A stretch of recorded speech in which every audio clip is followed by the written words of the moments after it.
Hello, this is RICKY, the Android guy. Hey guys, today we're doing a side-by-side size comparison between the iPad Mini 2 and the Galaxy Tab S 8.4.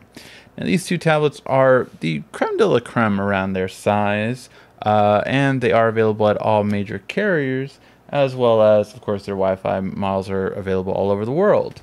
So today we're just going to check out their size difference and just talk a little bit about their aspect ratio, because that's something that I feel isn't talked about enough and should be something that you think about when deciding on a tablet.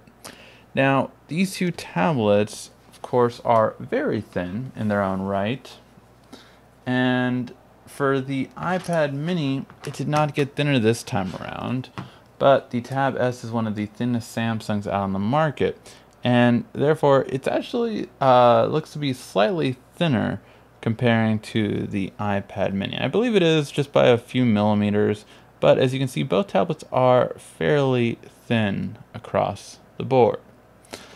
Now, in terms of what else is with their size, well, this is where we see a difference.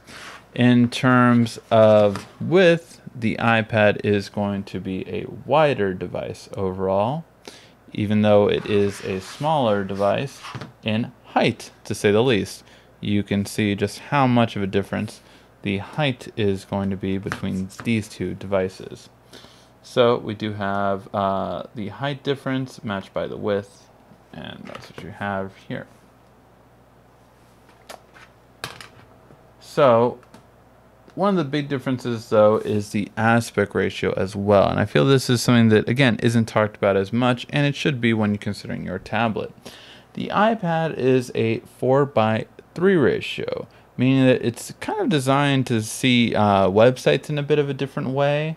Especially for news feeds, this is really good for that purpose.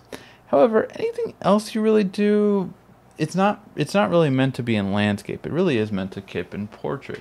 Although, of course, it can do it. It's the ideal way to use an iPad is in portrait. However, in Android, it is a lot different. Ideally, this is typically meant for landscape, so you can use everything in landscape mode on Android. And everything is meant for this because it's in a 16:9 ratio. So for the 16:9 ratio, obviously, this is more ideal for watching movies, or of course being able to do a split screen between your apps, so you can actually have two apps open at the same time, and just have internet while you're on YouTube, or even type up a document while you're browsing the web. You have the ability to do this on this device, which is really nice to be able to do that with a wider screen.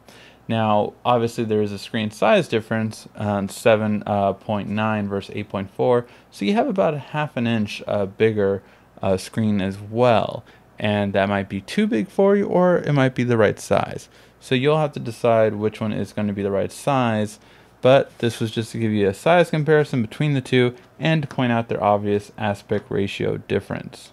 Alright guys, hopefully you liked this video, and if you want to see all the in-depth comparison between these two devices and more, make sure to check out Ask the Android Guy. This has been RICKY, the Android Guy.